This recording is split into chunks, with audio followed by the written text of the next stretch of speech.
తెలంగాణ రాష్ట్ర ప్రభుత్వం తెలంగాణ రాష్ట్రం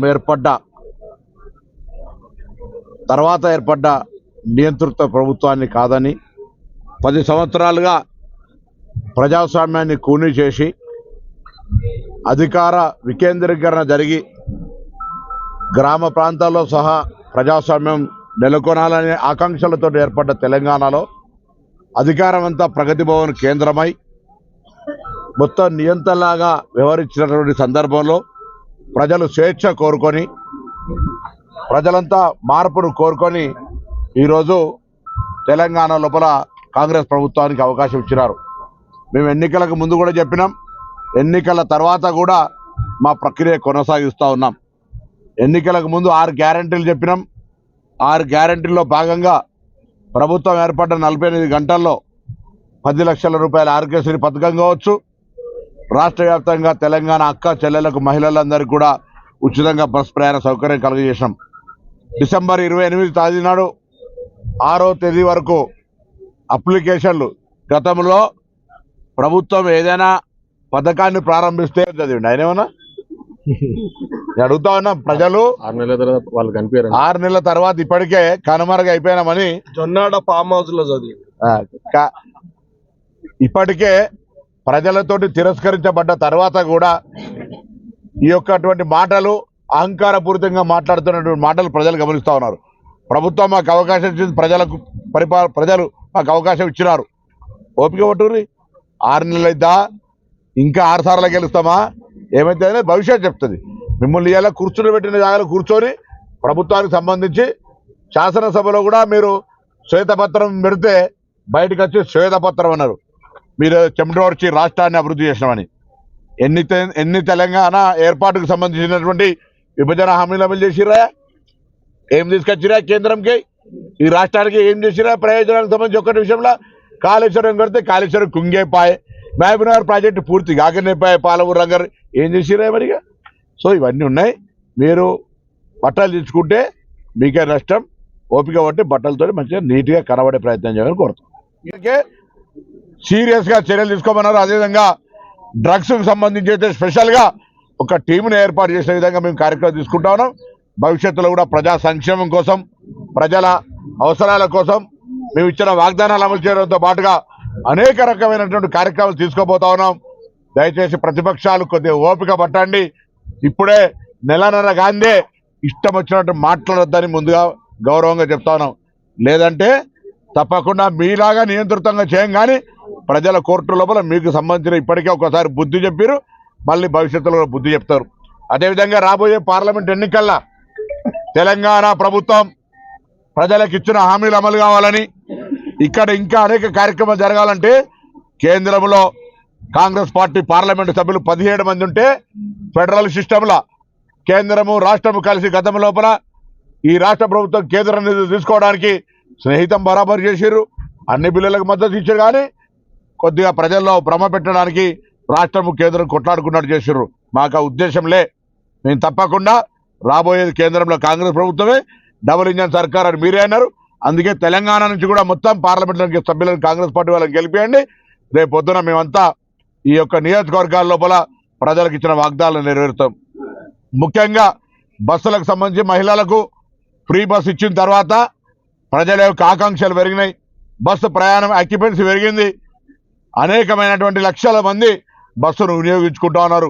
నిర్వీర్యమైనటువంటి ఆర్టీసీ సంస్థ తిరిగి బలోపేతం అవుతా ఉంది. కొత్త నియామకం చేపట్టబోతా ఉన్నాం. ఇప్పటికే 1000 బస్సులు మేలోగా వస్తాయి. అనేకంగా ఇంకొక 2-3 వేల బస్సుల యొక్క డిమాండ్ ఉంటా ఉంది. గౌరవ ముఖ్యమంత్రి దగ్గర రాబోయే బడ్జెట్ లోపల ఆ బస్సులకు సంబంధించి డిమాండ్ను ముందుంచి ప్రభుత్వం సానుకూలంగా ఉంది కాబట్టి అవన్నీ కూడా తీసుకొచ్చుకుంటాం. ఆర్టీసీ ఆస్తులు ఎక్కడెక్కడైనా దుర్వినియోగమై లీజుల పేరు మీద చేసుకుంటారో వాటిని కూడా సంరక్షించుకుంటాం. నిన్న కూడా గౌరవ ఆర్థిక మంత్రి డిప్యూటీ సీఎం గారు చెప్పినారు, ఎక్కడెక్కడైతే స్థలాలు శాంక్షన్ చేయించుకొని లేదా అసైన్డ్ భూములు గుంజుకొని చేసిరో వాటన్నిటిని కూడా ప్రభుత్వం మళ్ళీ చర్యలు తీసుకుంటుందని చెప్పినారు. ఆ విధంగా ఆర్టీసీ సంస్థ ద్వారా కూడా మరి ఈ యొక్క భూములకు సంబంధించి కావచ్చు, ప్రభుత్వ సేవలకు సంబంధించి కావచ్చు ముందుకు పోయేటువంటి ప్రయత్నం చేస్తాం. ఇక్కడ కూడా ప్రయాణికులకు ఇబ్బంది కాకుండా అనేటువంటి మాట సందర్భంగా మనవి చేస్తా ఉన్నాం. దయచేసి ప్రజలంతా మేము మా మీద విశ్వాసం ఉంచి ఎట్లయితే గెలిపించారో ఈ యొక్క ప్రతిపక్షాల ఆరోపణలు తిప్పికొట్టి అటువంటి వాళ్ళని గట్టిగా మీరు మొత్తం 10 ఏళ్ళు పాలించి ఖజానా ఖాళీ చేసి ఎందుకు తొందరపడి ప్రభుత్వాన్ని విమర్శిస్తున్నారనే విధంగా గ్రామాల్లో చైతన్యం వచ్చి టీఆర్ఎస్ నాయకులను నిలదీయాలని ఈ సందర్భంగా నేను కోరుతాను.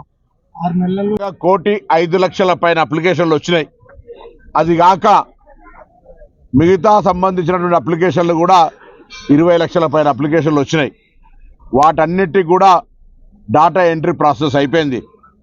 ఇప్పుడు అధికారులంతా కేంద్ర ప్రభుత్వంలో ఉన్నటువంటి ఎన్నికల కమిషన్ పరిధిలో ఓటరు నమోదు ప్రక్రియకు సంబంధించిన అంశంలో ఉన్నారు కాబట్టి వీటన్నిటినీ ఎక్కడైతే వివరాలు సేకరించినామో అప్లికేషన్ తీసుకున్నామో అక్కడనే డిస్ప్లే చేయడానికి ఏర్పాట్లు జరుగుతూ ఉన్నాయి.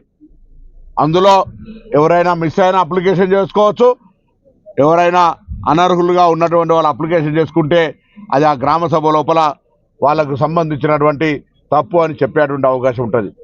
మేమందరం అందరికీ ఇవ్వాలనే ఆలోచనతో ఈ అప్లికేషన్లు ఎక్కడైతే తీసుకున్నామో అక్కడనే మళ్ళీ డాటా ఎంట్రీ తర్వాత ఎందుకు అక్కడ ఒక గ్రామ సభ ద్వారా మళ్ళీ మేము ప్రదర్శింపజేస్తున్నామంటే ఇంకెవరైనా మా ప్రభుత్వ ఉద్దేశం అందరికీ రావాలనే ఆలోచనతో చేసే కార్యక్రమం చేస్తాం. కానీ ఒకవైపు మహిళలు ఇవ్వాలని వరకు దాదాపు 9 కోట్ల మంది జీరో టికెట్ ప్రయాణం ఉపయోగించుకుంటే మరోవైపు 1,05,00,000 అప్లికేషన్లు వస్తే శాసనసభ వేదికగా ఈ ప్రభుత్వం 10 సంవత్సరాల్లో రాష్ట్ర ఖజానాను ఏ విధంగా కొల్లగొట్టింది, ఆర్థిక పరిస్థితి ఏందని శ్వేతపత్రం ద్వారా గత ప్రభుత్వ వైఫల్యాలను, ఆర్థిక పరిస్థితి సంక్షోభాన్ని చెప్పే ప్రయత్నం చేస్తూ ఉంటుంటే భరించలేనటువంటి పార్టీగా 30 రోజులు కూడా కాకముందే ఇయ్యాలని కూడా కుల్లా ప్రభుత్వం ఏర్పడి 45 రోజులు కాలే.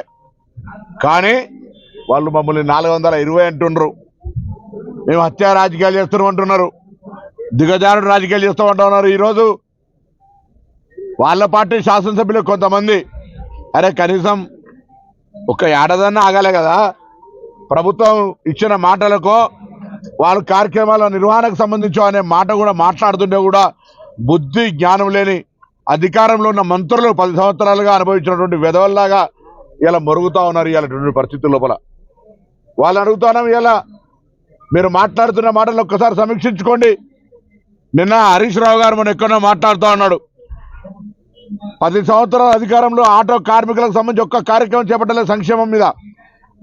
వాళ్ళని రెచ్చగొడతాను, మీరు పోయి నెలకు 15,000 రూపాయలు ఇవ్వాలి ఆటో కార్మికులకు అని. నిన్న ఆటో కార్మికులకు సమావేశం వాళ్ళే చెప్తా ఉన్నారు.